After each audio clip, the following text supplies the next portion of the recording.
I love Maine lobster for its versatility in the kitchen and its iconic flavor. The sweetest lobster on earth, prepared in pasta, served chilled in a salad, and of course in a lobster roll. Maine's lobster fishery is among the most sustainable in the world, with every lobster harvested by hand, one trap at a time, from independently owned and operated dayboats. Maine lobster can be purchased year-round, fresh or frozen, raw or pre-cooked, shell on or shell off, and with ready-to-eat and ready-to-use options. Visit lobsterfrommaine.com for details.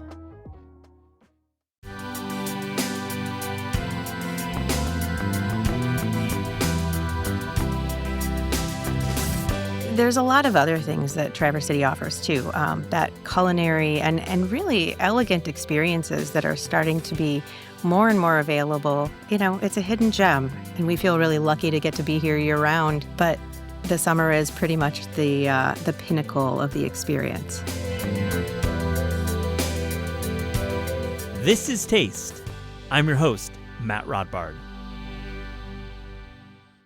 Today we have a very fun episode highlighting one of the country's emerging culinary cities, Traverse City, Michigan. Located on northern Michigan's stunning Leelanau Peninsula, Traverse City has a restaurant and wine scene that attracts visitors from around the globe. And this August marks the debut of the Traverse City Food and Wine Festival, running August 20th through 24th. In this episode, we speak with some of the people who make Traverse City such a special place. First up, we speak with Sarah Welch, a Top Chef finalist who ran the acclaimed restaurant Marrow in Detroit before moving to Traverse City to open a forthcoming restaurant with her husband, Cameron Rolka. Next up, we hear from Traverse City Food and Wine Festival director Whitney Wara about the amazing event, with a lineup of chefs including Tyler Florence, Ji-Hae Kim, Mei Lin, and Kate Williams.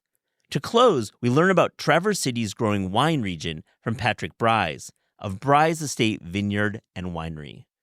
This very special episode is supported by Traverse City Tourism and Pure Michigan. I hope you enjoy it.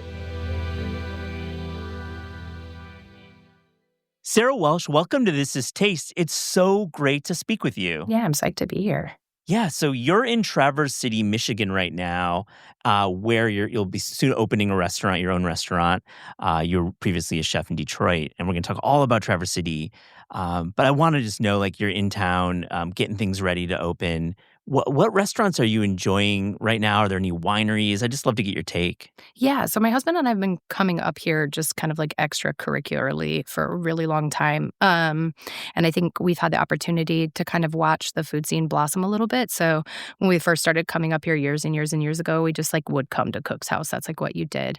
And that's still true. Like we definitely still do that. But it's been really nice over the past couple of years to have opportunities to go to Modern Bird where, you know, we got introduced to Andy and we're becoming friends with him. And we get carry out from Crocodile Palace. I remember the first time we did that, we were like, oh, this is good. Very refreshing. And then, yeah, like the more time we've spent up here, obviously the wine industry is insane. There's so much to know. I think we've just kind of tapped into it, but recently made friends with the folks over at Folklore and are really obsessed with what they're doing. The co-fermentation they're doing of like grapes and cider has been really fun to experience. Just, I don't know, kind of reminds us a little bit of what we're hoping to do, which is like take really traditional things and kind of push the boundaries a little bit and get people excited about something new. Such an exciting time. And I just really wanted to have you on because I've followed your amazing work at Marrow in Detroit and as well as your time on Top Chef. You left Marrow in April, and you honestly, you know, you had this great platform. I mean, Marrow is a well-regarded restaurant butcher shop, like nationally. You could have gone anywhere. You could have gone to LA. You could have gone to Chicago, but you ended up in Traverse City, which is a really, really cool pick for such an emerging food scene. What drew you to the city?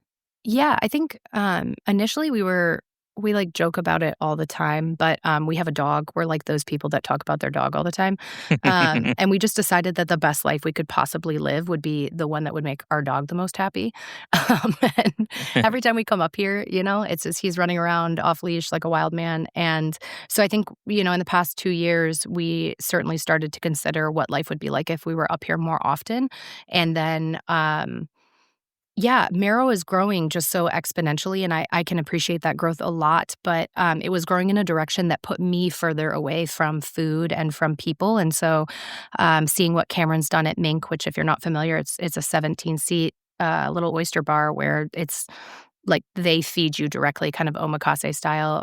The experience is just unmatched, and I found myself like feeling jealousy for Mhm. how he was getting to interact with guests and food, and just kind of probed him and was like, would you want to just like try and recreate this on our own up north? And it was a yes. And so we really started looking, and Traverse City felt kind of robust enough to be able to support the kind of dining experience we want to offer, but it also is just such a great jumping off point for us to be kind of the hermits that we love to be, which is like, we're up here right now just sleeping in a tent in 40-degree weather. Like we're in it to Yeah. rough it. So it's a great hub from a culinary perspective, but it's also just such a great jumping off point for experiencing the beauty of northern Michigan. And so like that's kind of why we're in it, is that dual capacity. We didn't want to be so far out that there wasn't a community to support us, but we wanted to be close enough to wilderness to be able to experience it more than every once in a while. I mean, that's the beauty of Traverse City. I grew up in Kalamazoo, just, in West Michigan, and just having that robust community and having like world-class coffee and all styles of restaurants. But then 15, 20 minutes outside of town, you're in absolute spectacular wildlife and splendor. And I want to hear a little bit about this restaurant that you're opening with Cameron. I know you haven't let out a lot of details, but I have to ask you, like, how will this fit into this Traverse City scene? Yeah, we're being pretty shy about the details. We're still waiting on the SBA to give us the go ahead. So if anybody has any strings they want to pull in the ether, please do. um, but yeah, we're hoping to kind of be a part of the mid upper level dining experience. I think what Forest is doing over at the Forest Food Studio is kind of in the realm of what we hope to do. So, really experiential dining. We are going to be small. So, like I said, Mink is 17 seats. We're going to be 25 at our new spot. Um, and most recently, it's been looking like it will be all bar seating. So, not a bar, but a dining experience where you are kind of sitting on the other side of a kitchen that feeds you. And I don't know, for me growing up, like dinner time was often like us sitting at a kitchen bar and our mom just kind of cooking and feeding us as we go. And I kind of equate this dining experience to be like that. You can't have food Yeah. that's fresher than when it's being prepared across from you and served to you. And that's kind of what we're hoping to create. It sounds really, really cool, and I think it's the kind of format that draws a lot of attention when it's a special counter style restaurant, and you're really able to make it small and intimate, but also have really big aspirations. I think I've spoken with lots of chefs in this early phase of creating their restaurants, and I think it really starts with the farmers. It starts with the wineries when you're building your menus. And tell me, when you're up in Traverse City, what are you thinking about in terms of the farms up there and these wineries? I mean, are there any specific farms that you enjoy, or like northern Michigan products that you're just excited to cook with? I mean, we're obsessed with everything we come across, when we're up here. It's like a carrot looks different up here for some reason. Um, we go to Yeah. Providence often, but so when we first opened Marrow and Mink, there was a really awesome company that actually has so much more influence over my career in Michigan than I would have thought, but it was called Cherry Capital Foods, and they used to bring exceptionally, grown produce from this area down to the city. And so my first taste of kind of what Traverse City had to offer was through them, and just seeing how insanely high quality the stuff that we were getting from northern Michigan was. And that was after being brought to us, right, from downstate. So kind of coming to the fountainhead of that Yeah. was certainly in our minds. I think we are so much less informed about what there is to offer up here than we are in the Detroit area. And I think being up here and really getting our feet wet will help with that. We look forward to establishing a lot of direct farmer relationships. And in Detroit right now, it's less of a, we want this, and it's more of a, what do you have? And I think that will Mhm. certainly be the relationship we hope to cultivate up here. It's just meeting with farmers, seeing what they're having a hard time moving, and then being, a receptacle for that transforms it in ways that maybe other restaurants in the area aren't doing it, or in familiar but different ways. We always love to create that relationship of kind of not necessarily shopping, but taking from farmers what they need to get rid of, and that is the creative muse for a lot of what we do. Oh my god! And it says so much that you were using Northern Michigan produce all the way in Detroit, and 100%, yeah. that I mean, it says so much about the region. And I think the agricultural region around Traverse City is so like punches well above its weight. And what's like just what comes to mind when you're thinking about Northern Michigan produce, specific ingredients that you cooked with that marrow, and the way you really use this terrific agriculture. Yeah, I think a lot of the ingredients that we get excited about up here are like why we're up here camping this weekend. We're up here for like ramps and morels. We spent the past couple of days just in the woods, just being hopeful. We found two morels. So, That happens so sometimes. a lot of the ingredients we're excited about are ones that aren't necessarily cultivated. But in terms of cultivated products, I mean, it's everything, right? It's honey, it's maple syrup, it's again the beautiful vegetables that are grown up here. I think if you can remove miles from their journey, to your plate, you're only doing them even more justice. And so we're just so excited to be closer to that. And I'm just thrilled to make more connections with folks in meat up here. I think at Yeah. Marrow, to a certain extent, the farmer partners that we have now are bigger than ones we've had in the past when we were getting like a lamb or a beef, and we're quite big now, and so I have a new kind of fresh opportunity to establish some new connections with smaller farms where my needs aren't as great, and that is something that's very, very exciting to me. Well, let's talk a little bit about wine. I mean, the region has over 50 wineries, and the styles really vary tremendously. Think of it as cold weather grapes, and that's like one of the hottest categories in global wine today. And these are the types and styles of wines that diners from New York and San Francisco and all the folks who visit Traverse City want. And it's a region that really is emerging in a cool way. How are you thinking about wineries? Are there any wineries that you're excited about to work with? I have always fangirled over the bubbles up here, so I'm definitely a bubbles girl. I like pet nats, but I also like, champagne and prosecco and kind of all of the more traditional forms of sparkling wine. And so I think that's something that Michigan has proven it can do really well. And for that reason, I hope to see a ton of bubbles on our list. I think in being up here, what we're going to be looking for from a wine perspective are less traditional wines, maybe lower intervention wines, and then also we hope to feature a bunch of kind of other products. So, like I said, Folklore, what they're doing with co-fermentation is very exciting to us. So we hope to kind of support that. And we're going to be small enough that we don't need huge amounts to be able to sustain, right? So it's like we can have a couple bottles of something really exceptional, and that'll last us for a little bit longer than it would a restaurant that has maybe 80 seats. So we're hoping to dig up some of the weirder stuff. Yeah, it's for going to be our list. exciting to present that, and especially when it's around the corner from the restaurant. It'll be a nice story to tell. And again, these wines are exceptional. They really are on a national level. Totally. And a And lot of the producers are making smaller batches of things that aren't leaving the area, which I think is very exciting. It's like, yeah, you can find some of these wines downstate or even in other states, but what you can find kind of in somebody's cellar that they only have 10 bottles of, like that's what I get excited about. well, let's talk a little bit about the community in Traverse City. You're newly moving there, and you're new on the scene. What's it been like to speak with the local restaurant community and the bottle shops and the folks who you're in the industry with in Traverse City? Yeah, I mean, I have had some connections to this area for a little bit. So Jen over at Cook's House has been a huge supporter for a very long time. We actually met at Pigstock, which was an event that used to take place, also hosted by Cherry Capital Foods. And it was just a great opportunity for professionals to come together and learn about sustainable farming. And so I met her there, and we ended up doing a pop up at Cook's House, Cameron and I.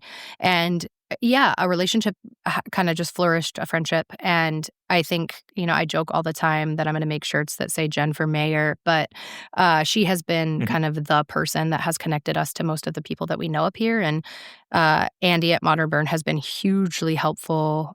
Forrest at Forest Food Studios, also super helpful. The guys at Crocodile Palace. So I kind of feel in coming to Traverse City like I felt coming to Detroit. I feel like the new kid on the block. And, growing up in the food scene under people, like Andy Holiday and Brad Greenhill, and Anthony Lombardo, like it, there always is. I kind of feel like they're a little sibling, and to a certain extent, I feel like I'm just throwing myself into that in Traverse City again, in being the new kid on the block. But it's been very welcoming, and it's also been really candid, about the challenges to running a restaurant up here and how to brace yourself for them and navigate around them. And I think that is just so refreshing because it's really easy to sugarcoat it, but to really be able to talk shop and see how the community comes together to support these restaurants in the slower season, it's really refreshing.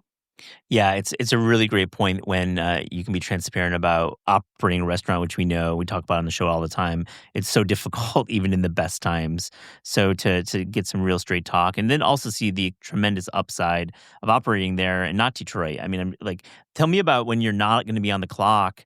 And you got your dog in mind, of course. So what are you going to be doing like for fun when you're not at the restaurant? I mean, what's the region like for you? Yeah, we're fish nerds, so we definitely do a lot of fishing. Right now, we come up here and do the salmon run and the steelhead run already. So I think we'll definitely be spending a lot of time fishing. And one of the things that, I don't necessarily think it's us clocking out, but back in Detroit, we would host kind of venison breakdown workshops where we would turn venison into ham and sausage and cool stuff like that for people that are sick of going to a processor. We're going to be doing that as well. So lots of hunting, lots of fishing, and eventually, I mean, we don't currently have a plot of land that we're living on, so that's the goal. And I think how that kind of next phase 2 can happen, I'm not even capable of thinking about until we get phase 1 off the ground.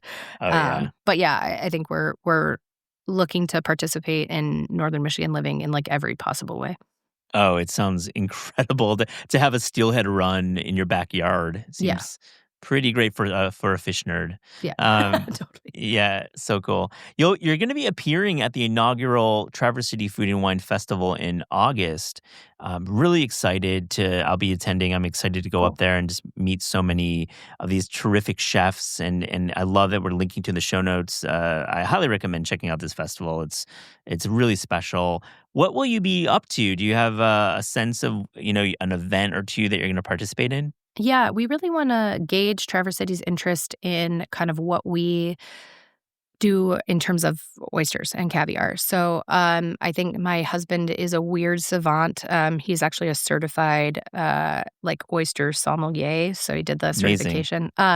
We just want to gauge interest and kind of see what the reception is like to the shellfish that we're going to bring up here, and again to caviar. So working with Motor City Seafood, which is a Detroit company that has just started to come up to the Traverse City area, certainly gave us confidence that we would be able to do some of the really impeccable sourcing that we do in Detroit up here. And when we opened Mink, our little raw bar, a lot of the suppliers that we use and that Motor City uses were established from an R&D trip that we did before we opened Mink. And so we were foot on farm with these oyster producers, vetting their processes and kind of like courting them to ship outside of their area to Detroit. We hope to Yeah. do that again on the East Coast. We've done the Gulf, but trying to bring some of these really beautiful products up to the city, potentially for the first time, and showcase them is really exciting for us, and what we hope to do at the Food and Wine Fest. Just bring a selection of some of our favorites that are lesser known because they didn't exist in Detroit until we brought them here. Very, very, very cool. Yeah. Very cool that you're going to kind of put a stamp on the way you bring seafood in, and then of course use local agriculture as well. Some of our listeners, they've never been to Traverse City or even northern Michigan, and I think it's one of the country's best kept secrets. But though not much longer, I feel it's going to be out pretty soon. But I just wanted to ask you to close. Why should our listeners visit Traverse City? I mean, my husband and I were joking that I should say don't. Uh, Yeah, because it's a secret. yeah, because we don't want to compete for the space. But I think there's too many good reasons. We were just, driving this morning from Charlevoix down here, and it it's just unparalleled. Like the beauty is unparalleled. We stopped at Providence. We got a coffee. Mhm. It's an unmatched way to live And if you can't live here, then visiting, you know, why not? You get to experience all the perks this area has to offer. Um, I'm just so excited about, honestly, like, the drive to work. I know that sounds insane, but, like, just waking up wherever I am, which right now I'll be in a trailer at Blue Dot in Charlevoix, and then, yeah, just commuting to whatever work is for that day. The fact that that will be something that people come here to photograph is really, an inspiring thing, and then to be able to, one day be a part of why people come up here is, I don't know, it's very, very exciting for us, and certainly scary, but I can't think of a reason not to come up here other than I don't wanna share it with anyone else. Yeah, I love keeping a secret myself. They call that gatekeeping, Yeah, but sure. I think as a proud Michigander myself, I want everyone to visit, and it's really really a beautiful place. Well, it's been so great catching up with you. I cannot wait to visit your new restaurant. Yeah. Sarah Welsh, thank you so much for joining This Is Taste. Yeah, thanks for having me. Whitney Wara, welcome to This Is Taste. How are you? I am doing great today. Thanks for having me. Well, we've been having some great conversations about Traverse City, and really, I want this part of the episode. I want to talk broadly about the area because I think there's some questions I have about visiting Traverse City, getting there, specifically hotels and things like that. But I mean, it really does come down to this region that has such tremendous agriculture, such natural beauty. But then when you get into the restaurants, either downtown or in the surrounding areas, it's truly some of the finest cooking in Michigan and really the country. And I just want to get from you, why visit Traverse City, in the summer for this great food festival, or really all seasons? Absolutely. Well, Traverse City is really well known for its recreation and its natural beauty, like you mentioned. The Sleeping Bear Dunes National Lakeshore is right in our backyard, and this region is just absolutely stunning with lakes and rivers and beautiful woods, lots of access to great trails, and plenty of things to do. So it's a community that wears a lot of hats. We have things for everybody. It's definitely a place where a lot of families come in the summer. The beaches are a really big draw, and beautiful, clear Caribbean blue waters. You can't really go wrong there. But there's a lot of other things that Traverse City offers too. That culinary and really elegant experiences that are starting to be more and more available. We've got lots of different things to come and see and do for people of all ages. And so, I think everyone comes for their own reasons, but there's just, it's a hidden gem. And we feel really lucky to get to be here year round. But the summer is pretty much the pinnacle of the experience. I mean, hidden gem, kind of no more. I mean, I was out in San Francisco speaking with a woman who runs a prominent bookstore, and really she spent all of her summers in Provincetown. And she happened to mention that instead of going to Provincetown, she was going to Traverse City.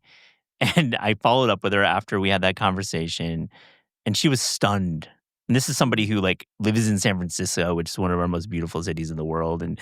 And she just was like, the food is so good. And I was like, it made me smile because I'm from Michigan. And just to hear somebody who is very particular about travel, and she traveled all the way across the country to visit Traverse City, I loved hearing that. Yeah. Well, it's great to hear that, and also just to hear the reflection of the experiences being on par with those on the coasts.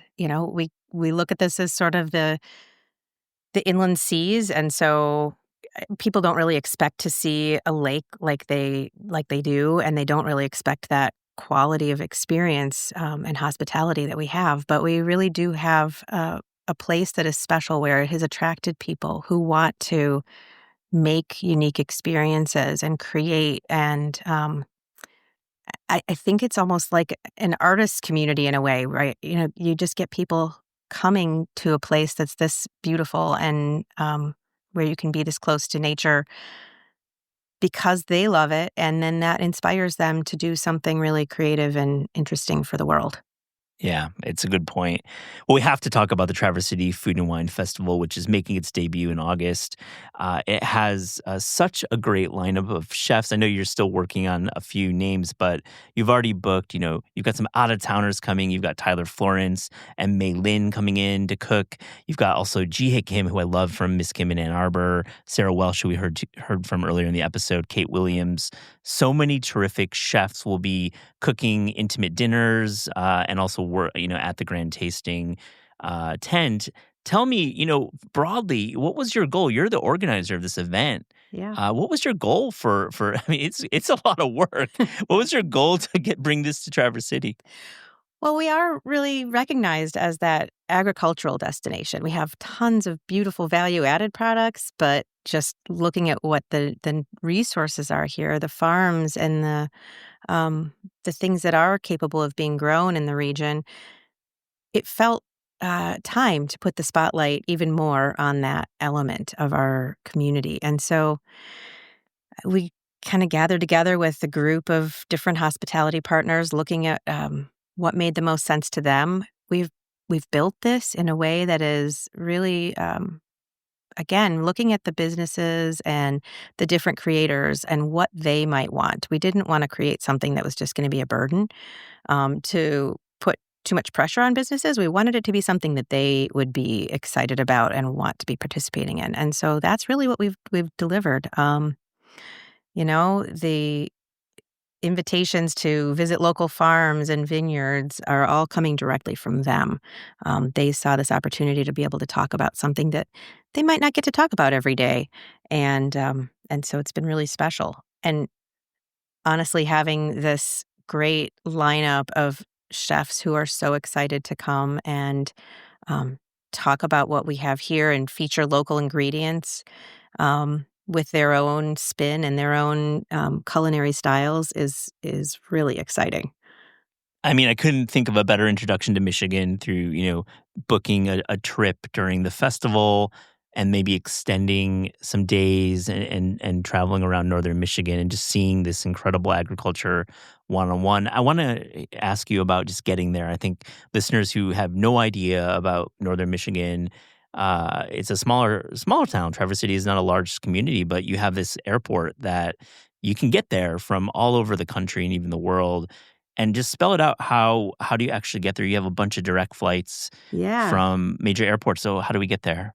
Yeah, TVC, our local Cherry Capital Airport, is just a great resource for our community. It's super easy to get in and out of. We're very fortunate to have 20 direct flights that are Wow. happening in that season. So a lot of East Coast, but Denver and Dallas and Houston and Atlanta as well. So you can really get here easily, and getting around is a breeze. You do not have to learn a crazy highway system. There's no beltway. There's no Yeah. highway with a 95 in it that you have to navigate. Um, I know you're speaking my language there. No 95s, thank God. yeah, exactly. So it can be, it's a very relaxing place to come to, and yet you can fill your time with as much as you want to. You can make it your own vacation and your own trip. Yeah. And then let's be clear, from New York during season, you're doing some directs from the New York airports. Absolutely. Yep. We've got a couple of directs from New York, Boston, Washington, D.C., Charlotte, all up and down the East Coast, as well as some Floridian cities. Yeah, and these are from the East Coast. This is like under 3 hours, right? Flight. Super quick. Yeah. I think the last time I did DC, it was about 2 hours. So, Yeah, it's like 2 hours. I yep. overstated it. I'm taking into account low delays, but Sure. it's like 2 hours scheduled, and that's really. I have plenty of friends in New York where I live who go to Northern Michigan every year because you go to JFK or you go to LaGuardia and you hop on that flight and you're there by the afternoon. It's Yeah. you're not in New York. I'll tell you Yeah. that. Well, and it's great. You don't have to, it's great for a short trip. If you don't want to stay for a super long time, you can do that. But it's also, really makes your trip valuable because you're going to be able to spend more time on the ground here. You can get off the plane, get in a car, and go hit one of the wineries right away, or go have a fabulous meal, or go get your feet in the sand and enjoy a little bit of Lake Michigan right when you get here. Well, Whitney, I want to ask you. I know you represent all the restaurants in the area, but you gotta have some favorites. Oh, You gotta, man. or ones that you go to the most. Will say, I love just to get a few more restaurants in this episode that you think we should be going to. Sure. Well, one of them that I'm very excited about that's going to be participating pretty heavily in the food and wine activities is the Artisan at Delamar. They are very farm to table focused in the summertime. I love sitting out on their patio right next to the lake, and they have beautiful fresh heirloom tomatoes and really nice salads and different treatments. I am a pescatarian myself, so I tend to find places that have really great fish and that have really great produce. Um, and they are one of those. They're going to be hosting, in fact, one of the events that I think is probably I'm the most excited about. Yeah. It is a all women led chef dinner, 5-course dinner. So it's going to include a lot of the folks you've heard about already, Kate Williams and Sarah Welch and Jen Blakesley from the Cook's House, as well as the chef at Artisan and the chef at Modern Bird. So it's really going to be a fun collaborative dinner. There's also, let's see, Nobo Riverside is fairly new. It is kind of an up and coming spot. So the chef there just came in from Montana. They've been overhauling the menu and sort of changing their overall format into a very high end experience. And I just dined there on Monday and had this fantastic beet salad with local goat cheese on it. Um, and some fennel pollen, which was a nice Yep. addition, and then a Yeah. really nice piece of fish as well, and the cocktails were amazing. Love that recommendation.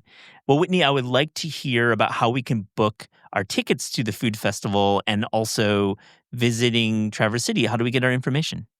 Sure. Well, Traverse City Food and Wine, spelled out, is our URL, and all of the tickets will be available there.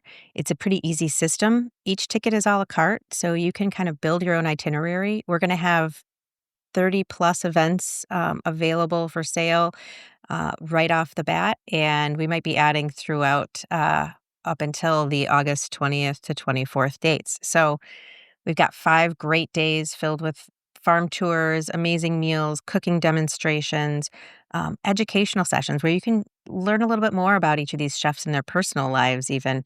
And, I think there's also some fun recreation. We've got a 5K planned on Sunday, in addition to several brunches and lunches that all look amazing and a great way to wrap up the event. And you can also find more information about visiting Traverse City at traversity.com. Well, I'm going to link to all those links in the show notes. And I'm a Michigan guy, so I've known about it my whole life, but I have so much pride for the state. And I think this is really, listeners, where you should be going. It's such an exciting place. We can't wait to show it off. Patrick Bryce, welcome to This Is Taste. Great to speak with you. It's great to be here.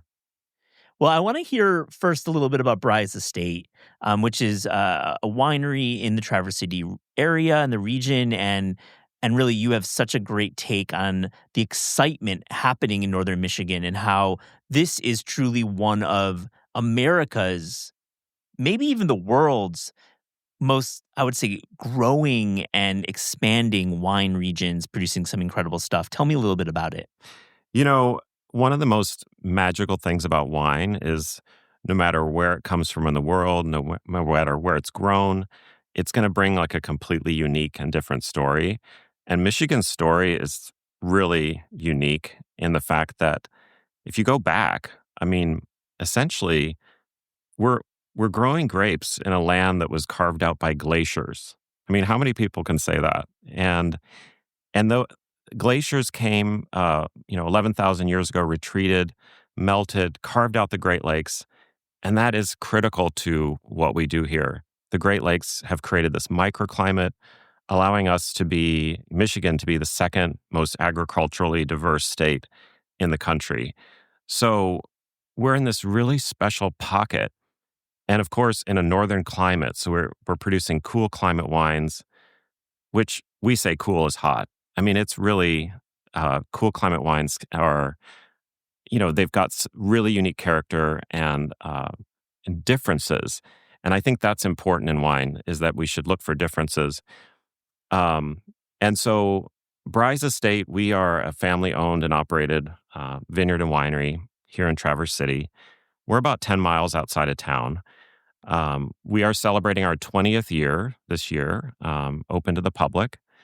And we have about 155 acres out on the Old Mission Peninsula, which makes us the largest contiguous winery property out there.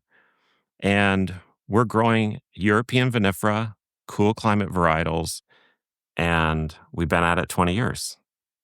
Yeah, you're definitely a name that when growing up, I knew all about what you were doing, and when I come back and visit, I always thought Bry's was one of the special ones. But I want to hear a little bit about the styles of wines, the grapes, the bottlings that our listeners might connect with, that and possibly be surprised that these are coming out of northern Michigan.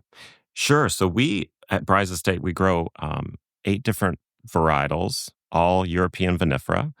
So we grow 5 whites and 3 reds. So think like cooler climate wines that might grow, like, say, in Germany or maybe in parts of France. So our most planted grape is Riesling. And then our second most planted grape is Pinot Noir. So Pinot Noir doing really well in this sort of climate. On the whites, we also have Gewürztraminer, we have Pinot Blanc, we have Chardonnay, and on the red side, we've got obviously the Pinot Noir. We grow Merlot, which is sort of a little bit of a stretch up here, and then also Cabernet Franc, the father grape of Cabernet Sauv. But it's a cool climate-loving grape and does really well up here. So all this is possible, again, because of this influence of the Great Lakes surrounding the state. It helps us in so many ways. So like right now, I mean, in the springtime, it's cool up here because the water is still so cold. And so it's keeping our climate cool. It's keeping our buds from coming out too early. If they come out too early, we're risking, frost issues. Conversely, in the fall, the water has warmed up. Everyone's out, at the beach, water skiing. And then it takes a while for that water to cool down. And so it extends our growing season. And then it also protects us in the winter. So, a few miles inland, it could be -10, -15 degrees with a polar vortex coming through. But the lake, assuming it's not frozen, is keeping things warm where we are. All of our vineyards are within a mile of the lakeshore. So that just that bubble, that pocket of microclimate of air protects our vines through the winter so that, we don't get below zero, and that can severely damage grapevines. So again, it's just really, all these things are possible in Michigan because of the water. And that agricultural diversity I talked about exists all within just a few miles of the lakeshore. So it's really, really something to see. Yeah, and it just makes spectacular wines. And the maturity of the winemaking, too, has to be noted. I mean, you have winemakers who've been doing this for decades, producing these wines. Yeah, we're privileged. Our winemaker, Koenraad Stassen, he actually is from South Africa originally. He learned his craft in the Stellenbosch region down there. And he came over to the U.S. on an international exchange program and fell in love with this concept of pushing the envelope in an area where sometimes people might question if it was possible, especially on the red wine side. And he's now been with us at Bry's Estate. This is 18th vintage with us. So he's had the time now to really understand what's capable on our farm, what's capable in the area. And he's really, we couldn't be more thrilled to have him. Mm-hmm. Well, let's zoom out a little bit and tell me about visiting Traverse City specifically for the wines. And, how are you scheduling visits as a visitor to the area? And, what are some of the other wineries that we could think about visiting when we're there? So at Bry's Estate, if you come and visit us, I mean, I talked about that we obviously grow grapes, but on our 155 acres, we also grow lavender. We have 6,000 lavender plants. We have where we have like what we call our secret garden gift shop. We distill oils, make bath and body products. We also have 900 apple trees, and we make a line of hard ciders out of that.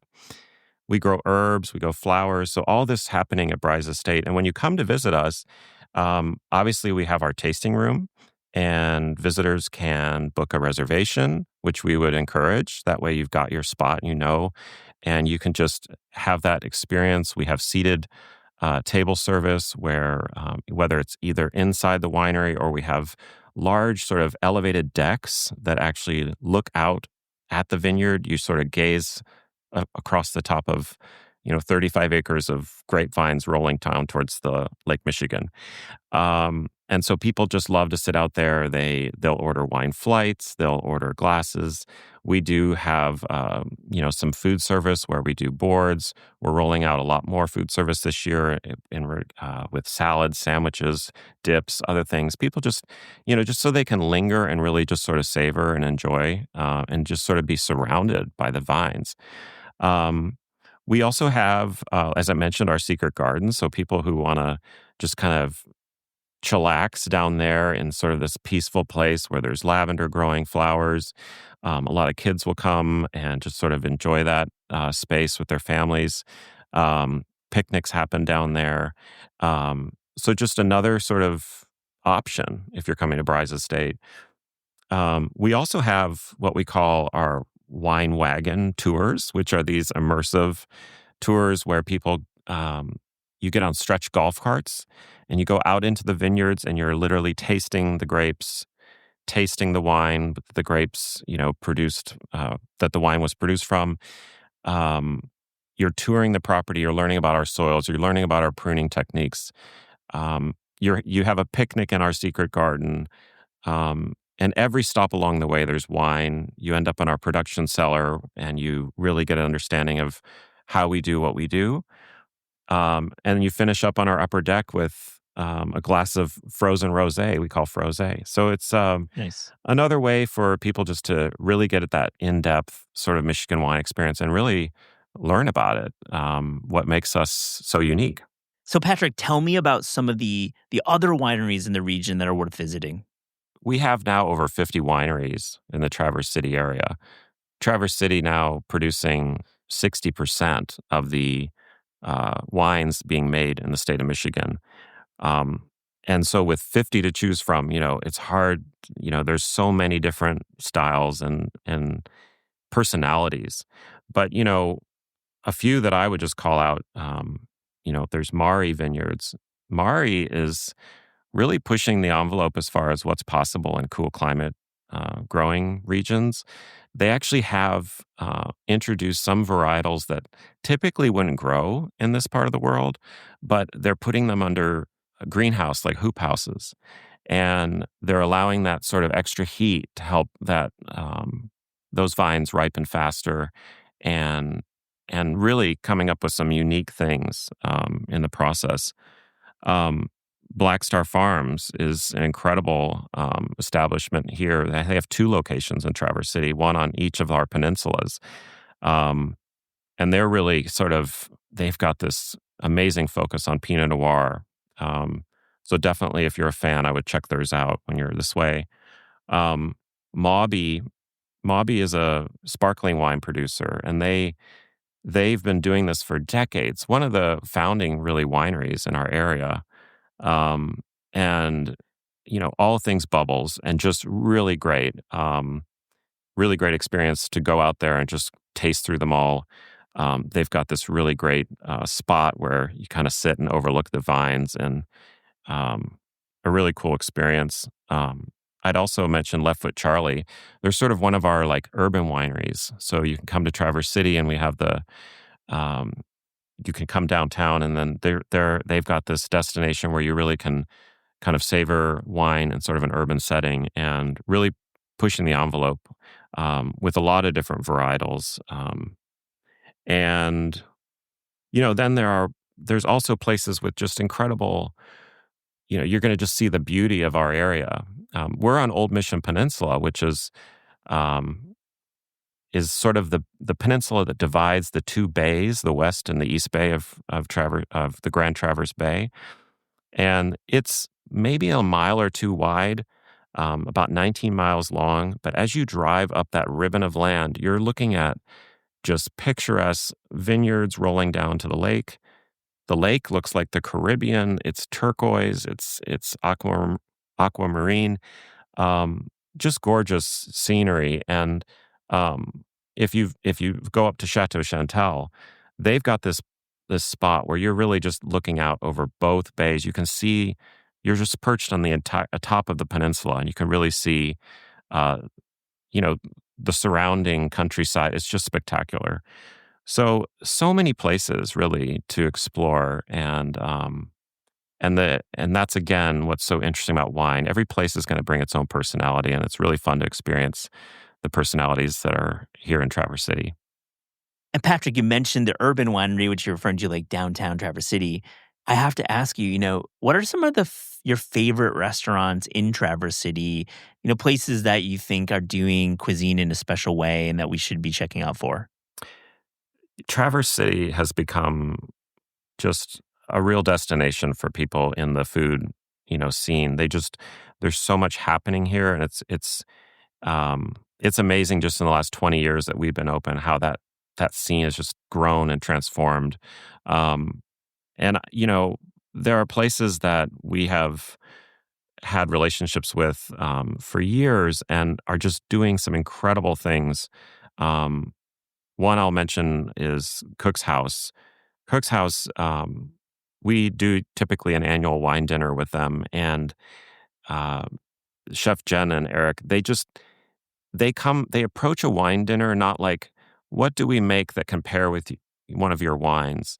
They literally come to the winery, they sit down, they drink a lot of wine, and then they take notes on what flavors they're tasting. And we're calling out, oh, this wine has this note of this flavor or that, and they write all this down, and then they go back and they literally create a dinner that's just, it's a one-off. It never exists again, and they create these unique, amazing dishes specifically to pair with the flavors of the wine.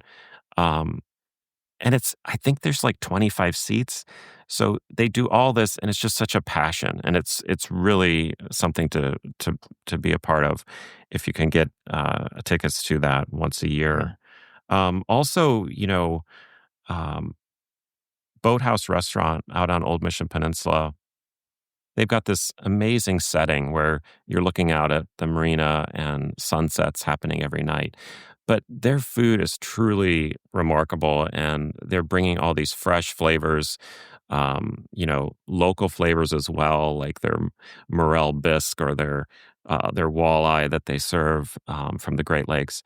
Just consistently one of the top places that I would definitely is one of my go-tos. Um, Now, there are others like Trattoria Stella or Pepe Nero who are really weaving in that sort of local farm to table with sort of an Italian spin on it. And then I'm just going to call out one that Boone's Long Lake Inn. I mean, This is like the Patrick special. This is like this is your special play. I love that. I love it. well, everyone, sometimes you just need to go to like one of these old school classic places, with the green vinyl tablecloths, and you've got the, crab legs and prime rib and that baked potato that's got the two slabs of cheddar that they melt on it with the bacon and the onion rings that look like donuts. I mean, and of course a martini. You've got to have one. Of course. But just that's also a part of magic of Northern Michigan is you've got like these really cool, current food scene kind of places, but then you've got those sort of old school classics that, where you can get like whitefish, on a cedar plank, and it's those types of experiences also that I would encourage people visiting to check out. I mean, prime rib is truly a Midwestern delicacy, and we don't see it a lot on the East Coast. Yeah. We don't see it in the West Coast. I mean, there's obviously steakhouses that do it, but there's something about Michigan prime rib, that dish. I know it's not seafood, or lake fish, but it's something very Michigan about prime rib. And I love that potato prep too. It sounds amazing. It's worth checking out for sure. Yeah. So how will Bry's Estate Vineyard be presenting at the Traverse City Food and Wine Festival? I know you're involved in the organization of the festival, and I'm extremely excited about this big debut. It's one of our country's new and exciting food festivals. What will you be up to? It is so exciting because, I mean, there are some food and wine festivals that exist in like convention centers in an urban place.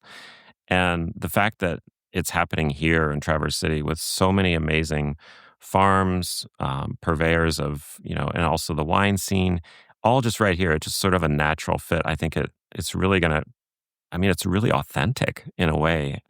Coming here to Traverse City, it's all right here.